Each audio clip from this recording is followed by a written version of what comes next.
Welcome aboard flight AY62 from Tokyo Haneda to Helsinki. And welcome to the A350 flight deck.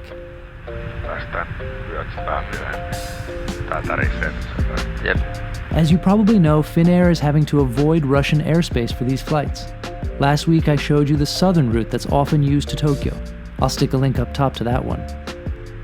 The Finland-bound flight, on the other hand, most often takes the polar route. So I asked Finnair if I could join the pilots on this one to see what goes into this very unique routing that will take us out over the Pacific through Alaskan airspace and today within about 20 nautical miles of the North Pole. Not many people will ever lay eyes on the very top of the planet. Never mind that it was in complete darkness, this was an absolute thrill for me. So join me as we make the 12.5-hour trek over one of the remotest parts of the globe.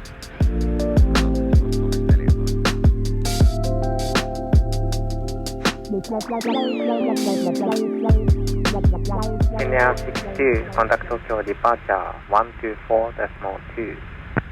Tokyo departure 1242, Finnair 62, sayonara. Sayonara. Confirm direct to Gulbo, climb flight level 240, Finnair 62. Finnair 62, direct to Golf, Uniform, Lima, Bravo, Oscar. Affirm, direct to Gulbo, Finnair 62. Confirming. 9 ja 240 blue. Check. Finnair's policy says no filming below 10,000 feet, but luckily this flight is plenty interesting even without documenting the takeoff and landing. Our initial routing is further east over the Pacific than usual because of Russian military exercises that are happening off their coast. It's always the policy to give anything like that a wide berth naturally. And shortly after departure, we run into some weather. Nothing extraordinary, but it's nevertheless fascinating to see both the process of skirting around the worst of it, as well as listening to all the other aircraft requesting deviations and flight level changes to avoid the same weather.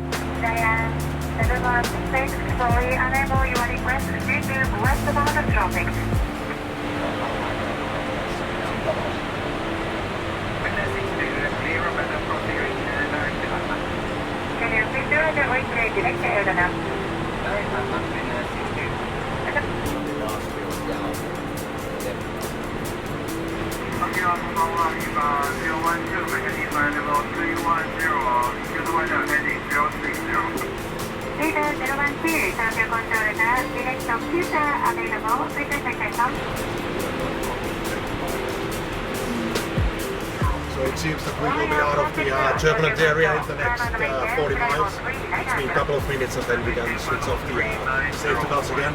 But until that it might be a little bit bumpy ride.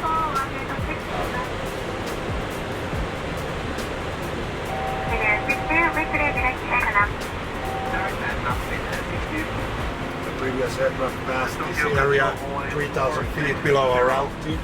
So they were inside the cloud area, so this should be quite fine. We are just on the top of the clouds, and pretty soon we're gonna get out of this cloudy area at the top of the clouds. Must have been a rough ride 3,000 feet lower, huh? Yeah, it might be, yeah. Here, the A350 is a great asset because it's able to climb to a higher initial flight level. We're at 35,000 feet and will soon climb to 37,000 feet, while many previous generation aircraft like the 777 will be stuck thousands of feet lower and likely in rougher air. You may be thinking, but the 777 can fly at 37,000 feet. And that's true, but at higher weights they're restricted to a lower level and can only climb higher after they've burned off fuel. The A350 can climb as high as 43,000 feet, but we're limited to 37,000 for now, having taken off at maximum weight. Let's put the harness on for a while, just in case.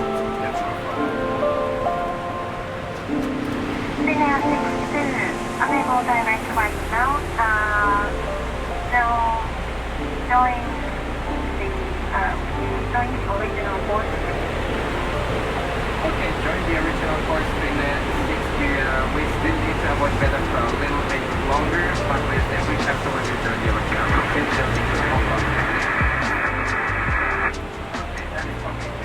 The core area of the thunderstorms are some 20 to 30 miles actually north of our route at the moment, and they are well below our altitude. So about 10,000 feet or a little bit more than that below our altitude. But that creates still some light turbulence because we are in the haze area. Yeah. And the strong winds, of course, as well. Right. So it's jet stream on top of weather. Yeah, that's correct. But it is quite usual as we cross the in these areas.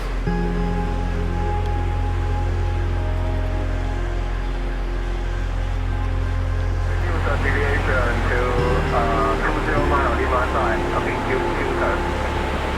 So basically, our route goes now straight towards the open oceanic area, and then we are entering the anchorage control at airspace, and over here we are entering US domestic airspace.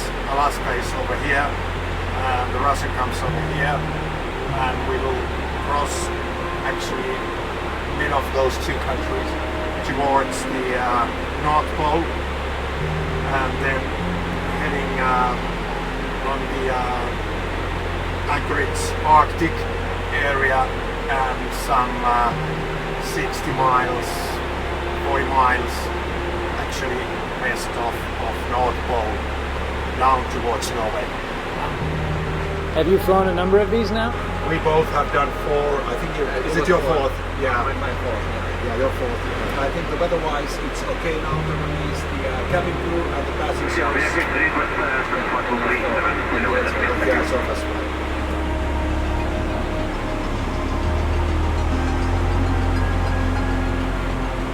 So you request the higher level by text or by text. Yeah. Basically using the CPDLC, which is a like a text message system between the aircraft and the air traffic control. And now we send a message to them where we requested climb to flight level 370. Now they are processing it, and then they will send their response back to us.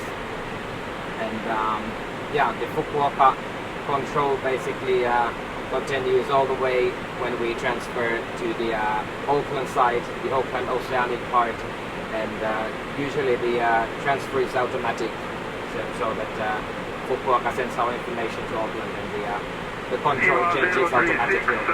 But yeah, it's very, very useful tool when we are operating in the yeah. Now we just got the message back, which is climb to flight level 370 and report maintain 370. They change, level change.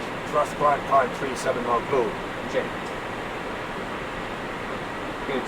In the remote areas we have to use either the nature frequencies or the CPDLC, so that's why the CPDLC is so useful for us.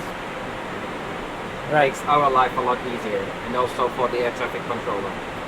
Now they asked about the can we climb to flight level 390 already, but we are a little bit too heavy for that at the moment, so we need to fly some more, couple of hours, and then we can climb to 390. So-called polar routes go back to the mid-1950s.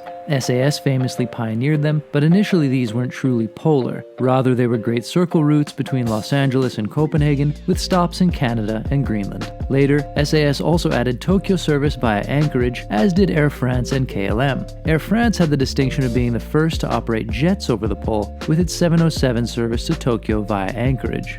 But it was Finnair that was the first to operate the polar route to Tokyo from Europe non-stop in 1983 using the DC-1030ER. Doing this on the ultra-modern and fantastically capable A350 renders some of the complexities of polar operations much easier to deal with. Although magnetic headings become useless at the poles, where north becomes south in an instant, for example, the navigation systems take this all in stride. Cold air masses up this way can be an issue for some aircraft because the fuel needs to be kept above a certain temperature, and that can mean needing to change altitudes to find warmer air. But on the A350, this is rarely an issue, as it keeps the temperatures in an optimal range even when passing through very cold air. We also have ETOPS 330 on this aircraft, meaning it's certified to fly up to 330 minutes away from the nearest diversion airport, flying with one engine out. That means we can take the most direct routing over the pole and not have to fly longer to stay closer to an airfield. Straight up, the second star, a little bit to the 1 o'clock is the third one, Right. and then there is those 4 stars as a square. Yeah. So basically, this tail points to the North Pole. Wow, okay. This is the North Star, actually. So as you can see from here, the North Pole is there. Yeah. It was funny when I started at Finnair in 2016. We still had some captains who I flew with that used to fly the DC-10 also back in the day, and they were talking about the good old days when they flew the DC-10 over the North Pole. So yeah, now it's nice for me also to get to experience the North Pole flights as a co-pilot in the 350 now. Yeah. I mean, in some sense, it's inconvenient to have to do, but it's also quite special, right? Of course Yeah. it is. A special flight also, like every time we do it, it's a special flight for us as well. Yeah. Must have been a very different experience on the DC-10. It must have been a lot different, yeah.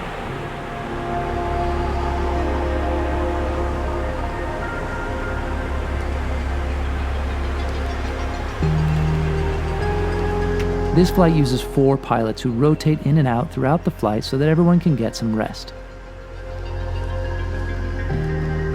Yeah, my radio.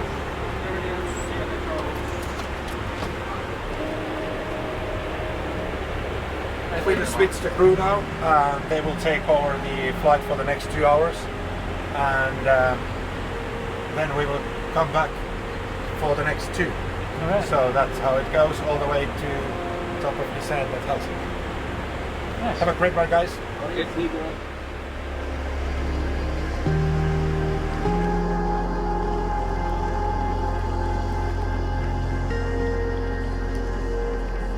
I hadn't actually thought of the fact that this would be an issue on this flight, but because we entered US airspace a little while ago, I actually had to leave the flight deck, and they're going to call me back once we're out of US airspace. And it's quite a while, actually, starting sort of some point in the Pacific, well before reaching the Aleutian Islands, and then some point past northern Alaska. So fair enough, rules are rules. And that also gave me a chance to come back and get some dinner, really nice food, really nice Japanese fish dish, and some nice daifuku mochi dessert with rooibos tea. I'm really a big fan. And now maybe get some sleep, a few hours of sleep. Good idea, since this is a long overnight leg. Speak to you again soon from the far north of the planet.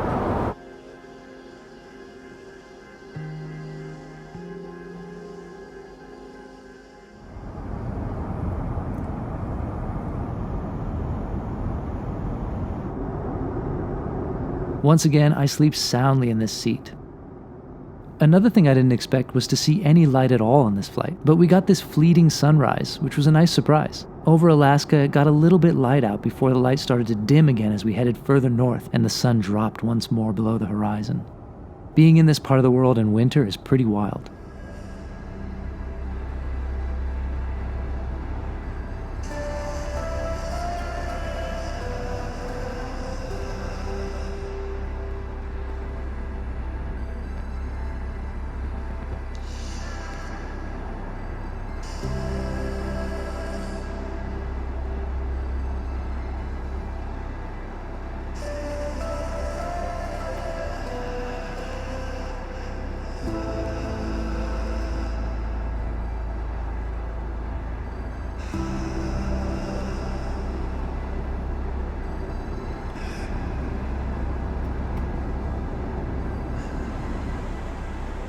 And then it's time to rejoin the flight crew for the main event.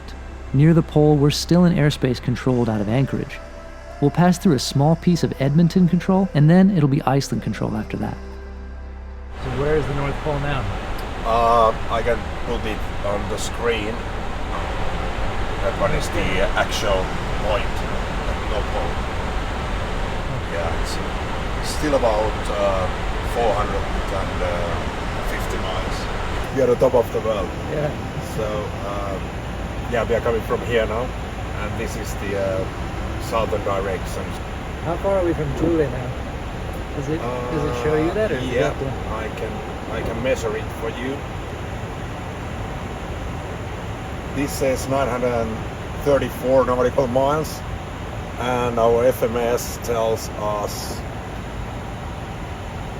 Thule to be 935 nautical miles, so quite accurate. From NOPOL, maintain flight level 370 Mach decimal 85.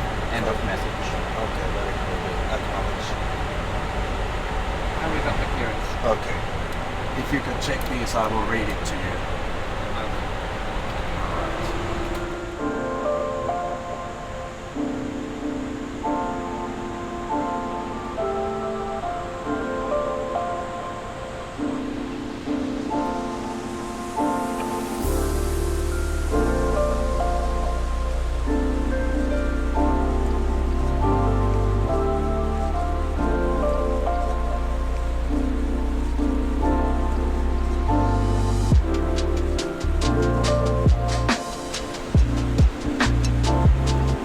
Now there is some northern lights forming up on the horizon. Can you see the slight glimpse of green? Yeah, right there, yeah.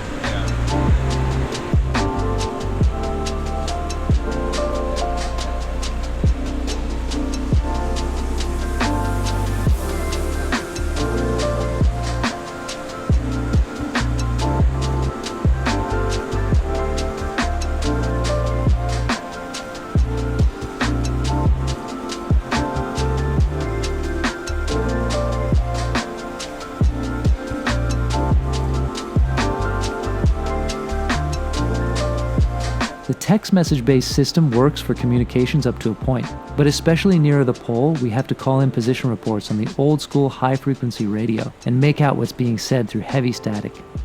Up at the very top, we lose all satellite connection because satellites, which mostly orbit around the equator, don't have coverage at the poles. So in some ways, this is exactly the same as it would have been 40 or more years ago.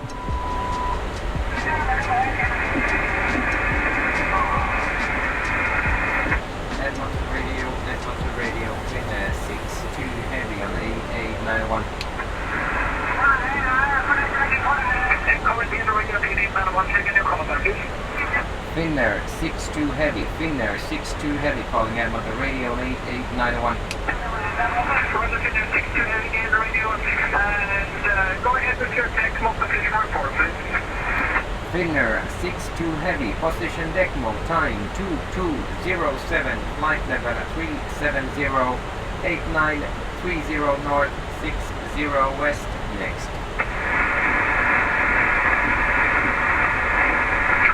What is your estimate for 8930 north, 60 west, and your next address?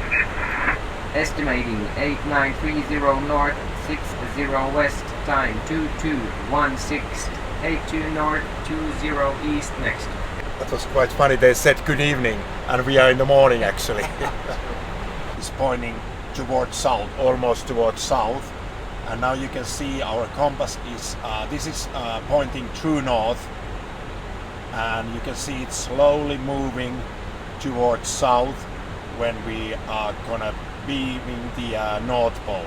Wow. So actually, if we are on the top of the North Pole, every single one is south. And now we need to know which south we are going. So we use the quick navigation on these areas of the world. So basically, even the true heading is moving on the true track. We are used to quick to get the correct south when we are leaving the North Pole area.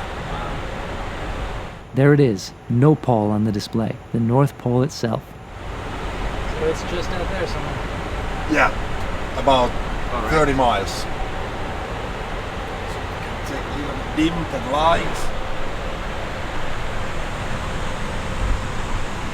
So it's there. There should be sign North Pole. So. Yeah, there should be a big pole. Where is the pole? Never mind that you can't really see much but white down there. This is super cool.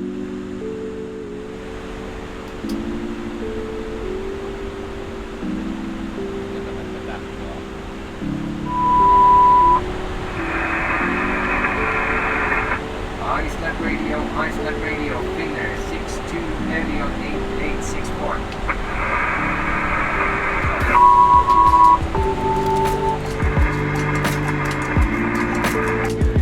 The relief pilots come in for their last turn as we make our way from the pole down towards Svalbard.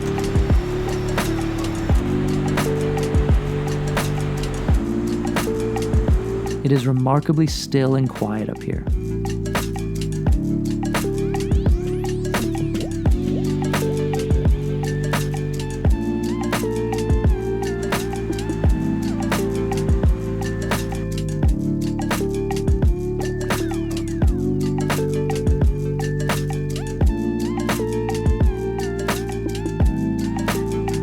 And as we get closer to the Norwegian coast, after hours of being at least 1,000 miles from anywhere, we can see all the airports in purple, a sign that we're getting back towards civilization once again.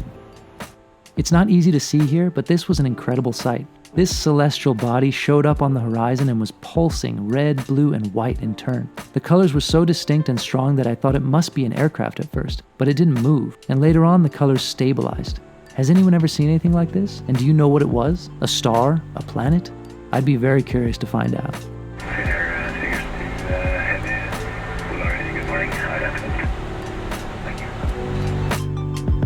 There's the lights of Norway below, and before too long we're cruising over northern Finland. A calm approach to Helsinki follows. This marks the end of a flight that's both utterly routine and uneventful, and yet also very special and unusual. It's unfortunate for everyone to have to spend the extra time and money and burn the extra fuel to go around Russia on this route. But Finnair is in the best possible position if they do have to do this for the foreseeable future. They've got the most capable and modern aircraft for the job, with the fuel efficiency to maximize sustainability and cost savings given the situation. And they've got the experience and know-how to do this on a daily basis with maximum safety and reliability. I got my Northern Route diploma signed by all 4 pilots. Finnair hands these out to passengers too, and I think that's a great way to acknowledge a special flight like this. You could say flying over the North Pole is no big deal these days, operationally speaking, but the fact that it's no big deal is incredible in itself, a testament to how far aircraft engineering and the aviation industry have come over the years. Finnair 62, 22 left, direct B6. 22 left, direct B6, Finnair 62, kiitos. About. Helsinki aikainen huomannut Finnair 62 heavy, passing 143, descending 100, information Zulu Airbus 350. Finnair 62, hyvää huomenta, radar contact, direct B6 for runway 22 left. Direct B6 for runway 22 left, Finnair 62. Thanks so much for coming along on this one. I hope you enjoyed it.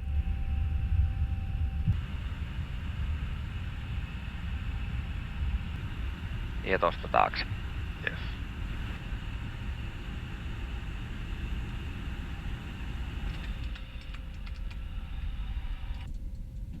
In Helsinki, for Flight Radar 24, I'm Gabriel Lee.